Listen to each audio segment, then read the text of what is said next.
नमस्कार दोस्तों, target with PS Parihar channel में आपका स्वागत है। आइए शुरू करते हैं और देख लेते हैं कि आज के समाचार पत्रों में विद्यार्थी जीवन से संबंधित कौन-कौन सी सूचनाएं हैं। तो वीडियो को जल्दी से लाइक कर दें, शेयर कर दें। जिन छात्रों ने चैनल को अभी भी सब्सक्राइब न किया हो तो जल्दी से सब्सक्राइब कर लें ताकि आप लोगों को इसी प्रकार की ऑथेंटिक अपडेट से सबसे पहले मिलती रहें। चलिए शुरू करते हैं। सबसे पहले शुरुआत करते हैं टीआरई 4 को लेकर के। कल बिहार में पटना में विद्यार्थियों ने जबरदस्त धरना प्रदर्शन किया टीआरई 4 के विज्ञापन में देरी को लेकर के, और विद्यार्थियों ने चेतावनी भी दी है कि 7 फरवरी तक अगर विज्ञापन नहीं निकला तो फिर प्रयागराज की सड़कों पर एक और बड़ा आंदोलन होगा। उसको लेकर के आज के बहुत सारे समाचार पत्रों में जानकारी भी दी गई है। लिखा है, जल्द चौथे चरण के शिक्षक बहाली कराने के लिए सैकड़ों अभ्यर्थी गांधी मैदान के गांधी मूर्ति के पास मंगलवार को धरना दिया। तो टीआरई 4 का विज्ञापन निकलने वाला है और जानकारी ये मिली है कि 34 जिलों का रोस्टर आ गया है, 4 जिलों का रोस्टर और आना है, और उम्मीद जताई जा रही है अब कि शायद 15 फरवरी के आसपास इसका विज्ञापन निकल सकता है। एक बात और बता दें कि बहुत सारे ऐसे भी विद्यार्थी हैं उत्तर प्रदेश के जो बिहार की शिक्षक भर्तियों का इंतजार करते हैं, क्योंकि उत्तर प्रदेश में तो कोई प्राथमिक शिक्षक भर्ती आ नहीं रही है और जूनियर की तो आती ही नहीं है। तो जो विद्यार्थी टीआरई 4 की तैयारी करना चाहते हो प्रयागराज में ऑफलाइन, तो यहाँ पर एक बड़ी कोचिंग आ गई है। देख सकते हैं आप लोग, बीपीएससी टीआरई की सबसे बड़ी कोचिंग अब प्रयागराज में ऑफलाइन बैच है। 1 to 5 का है, 6 to 8 का है, 9 से 10 का है, 11 से 12 का है। तो अभी तक टीआरई 4 के लिए कोई खास कोचिंग नहीं थी, तो यहाँ पर एक खास कोचिंग खुल चुकी है और इसका रिकॉर्ड लिखा हुआ 1 लाख से ज़्यादा लोगों को इनके संस्थान से सरकारी नौकरियाँ मिल चुकी हैं।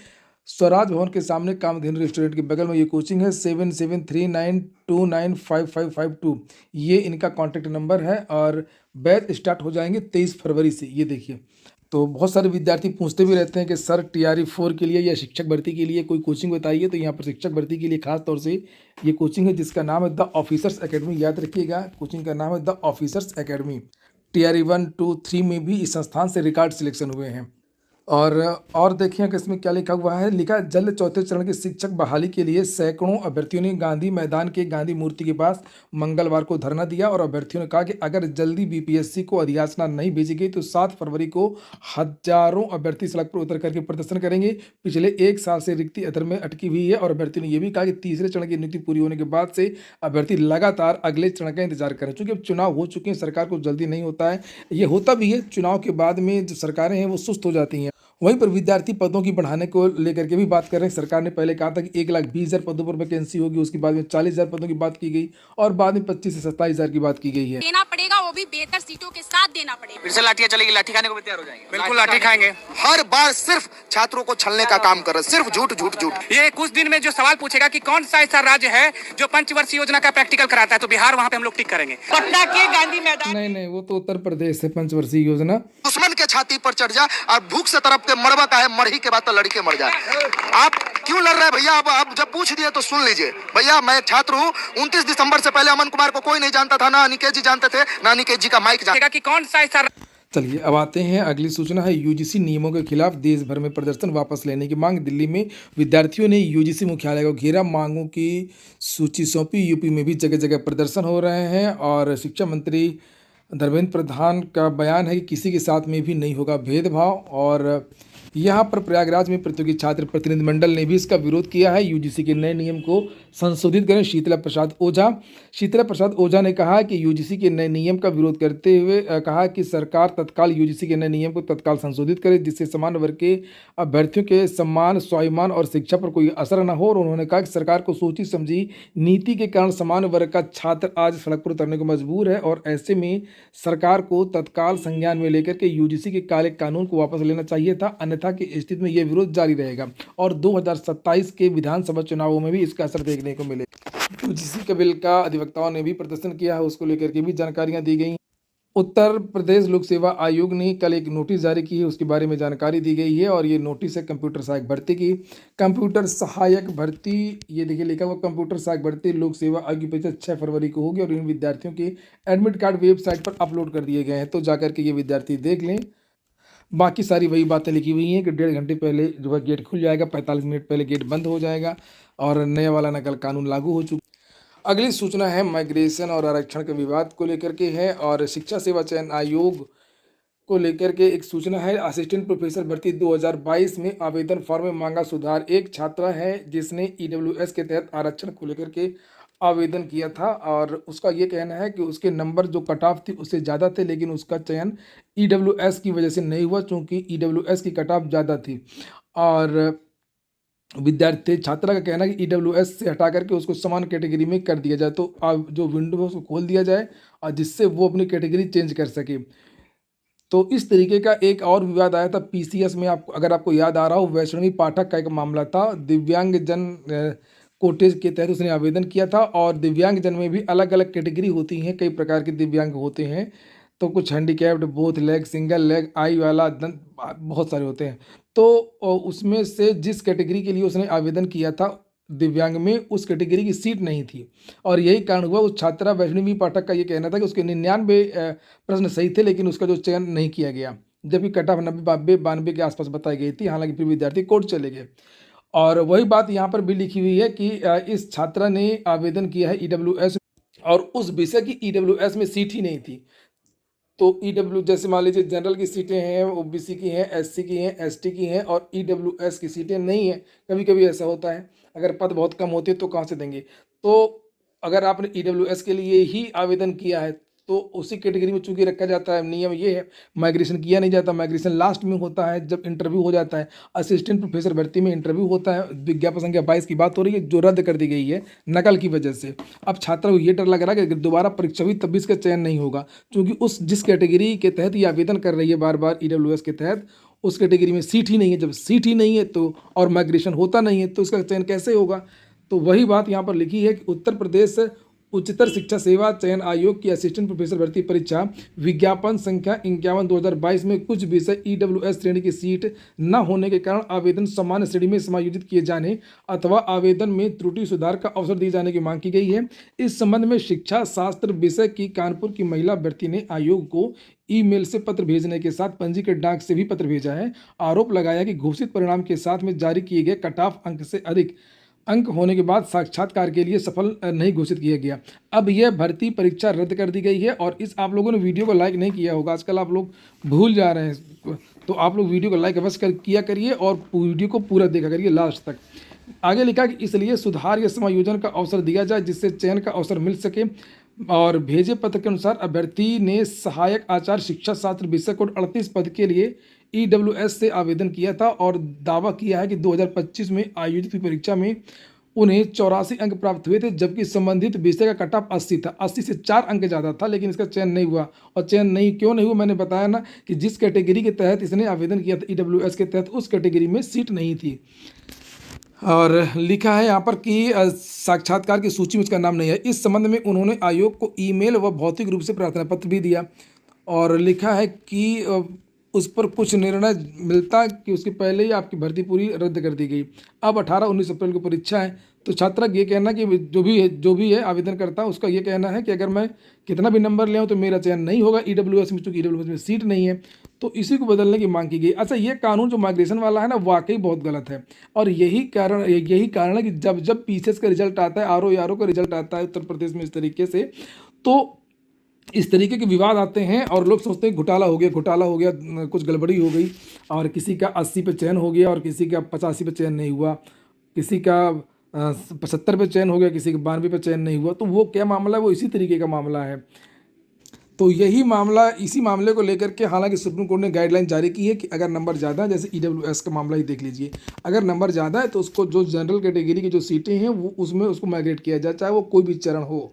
और यहाँ पर तो नंबर जुड़ेंगे, सीधी सीधी बात है। अगर आप दूसरी तरीके से परिभाषित करना चाहते हो तो यहाँ पर तो नंबर जुड़ते हैं और रिटर्न के आधार पर ही भर्ती कंप्लीट होती है। तो माइग्रेशन तो करना ही चाहिए था। तो माइग्रेशन होना चाहिए, कोई भी भर्ती हो, अगर नंबर ज़्यादा है और अगर उसने कोई लाभ, अतिरिक्त लाभ नहीं लिया है, एज रिलैक्सेशन वगैरह कोई भी आरक्षण, और जो पहले चरण में ही जिस कैटेगरी का उसको उसी कैटेगरी में रखिए लास्ट तक, चाहे वो जितना नंबर ले चुके वो लाभ ले चुका है। तो उसमें पता नहीं ये लोग किस तरीके का नियम रखे हुए हैं और इस तरीके के विवाद बार बार हो रहे हैं। अब बात करते हैं जो आरओ में जो मामला कोर्ट में गया था, तो उसको लेकर के कल सुनवाई होनी थी, लेकिन कल सुनवाई नहीं हो पाई। अब आज इस केस की सुनवाई होनी है। आरओ में भी विद्यार्थियों ने इसी माइग्रेशन को लेकर के याचिका दाखिल की थी और ये कहा था कि विद्यार्थियों के अगर नंबर ज़्यादा है तो उनको जनरल कैटेगरी में माइग्रेट किया जाए प्रीलिम्स में। और पीसीएस को लेकर के भी याचिका दाखिल हुई थी और यही वैकेंसी का भी मामला तो डबल बेंच में चल रहा है। तो कल सुनवाई नहीं हो पाई है और आज उम्मीद है कि जस्टिस माथुर की बेंच में आज हो सकता है कि इस केस की सुनवाई हो। और विद्यार्थियों की यही मांग है कि रिजल्ट रिवाइज किया जाए। जो विद्यार्थी क्वालिफाई कर रहे हों ओबीसी एससी एसटी ईडब्ल्यूएस के, जिनके नंबर ज़्यादा हों, जिनका चयन नहीं हो पाया है, तो उनकी एक सप्लीमेंट्री रिजल्ट उनका जारी कर दीजिए।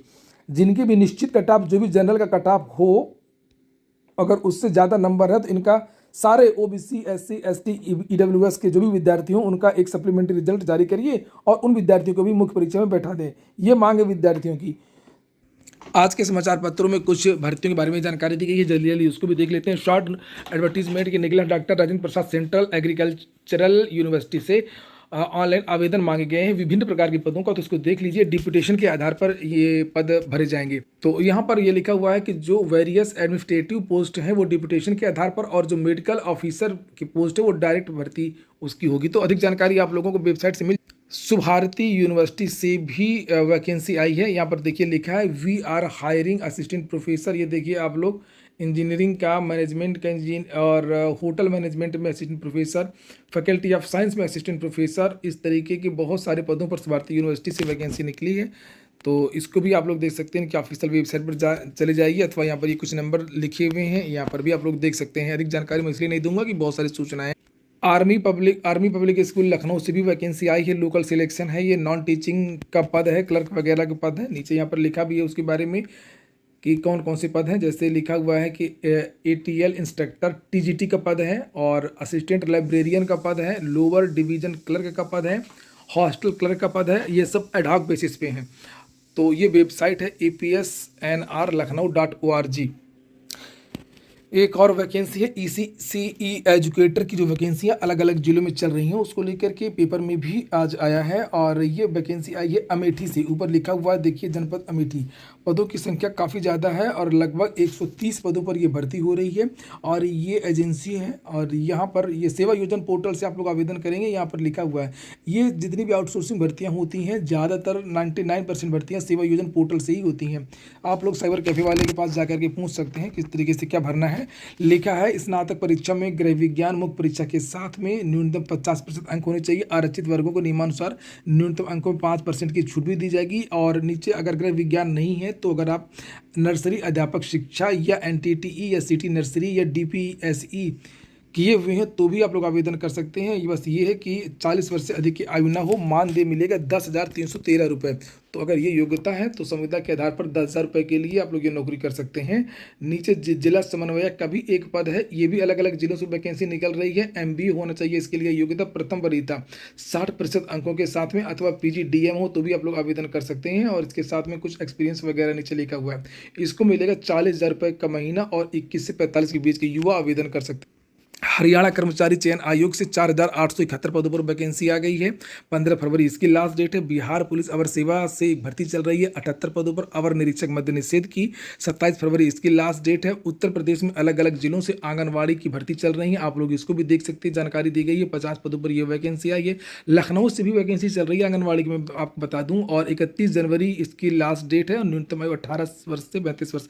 अच्छा एक बात और कि लेखपाल की आज लास्ट डेट है। उत्तर प्रदेश अधीनस्थ सेवा चयन आयोग की जो बहुचर्चित भर्ती है, तो जिन विद्यार्थियों ने आवेदन ना किया हो तो सभी विद्यार्थी आवेदन कर लें। आज 28 जनवरी लास्ट डेट।